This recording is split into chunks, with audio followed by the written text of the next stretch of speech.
ಕಸವನ್ನು ಬೇರ್ಪಡಿಸಿ ಕಸದ ಗಾಡಿಗೆ ಹಾಕಿರಿ. ಈ ರೀತಿ ಕಸವನ್ನು ವಿಲೇವಾರಿಗೆ ಸಹಕರಿಸಿ. ಉತ್ತಮವಾದ ಪರಿಸರ ನಮ್ದಾಗಲಿ. ಊರಿನ ಸೌಂದರ್ಯ ಕಸ ಮುಕ್ತ ಪರಿಸರದಲ್ಲಿದೆ.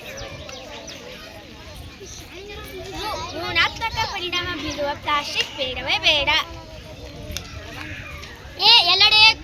ಎಲ್ಲೆಡೆಯನ್ನು ಸ್ವಚ್ಛತೆಯನ್ನು ಕಾಪಾಡೋಣ. ಏರುತ್ತಿರುವ ಮಾಲಿನ್ಯ ತಡೆಯಲು ಕಸಕ್ಕೆ ಬೆಂಕಿ ಹಾಕದಿರೋಣ. ಐಶ್ವರ್ಯಕ್ಕಿಂತ ಮಿಗಿಲು ಸ್ವಚ್ಛತೆ ಮತ್ತು ಆರೋಗ್ಯ. ಒಂದು ಹೆಜ್ಜೆಯ ಸ್ವಚ್ಛತೆ ಕಡೆಗೆ. ಓದು ಬರಹದಷ್ಟು ಸ್ವಚ್ಛತೆ ಮುಖ್ಯ. ಔಷಧಿಗಳನ್ನು ದೂರವಿರಲು ಸ್ವಚ್ಛತೆ ದಾರಿದೀಪ. ಅಂಗಡಿಗಳಲ್ಲಿ ಪ್ಲಾಸ್ಟಿಕ್ ಮಾರುವುದಿಲ್ಲ.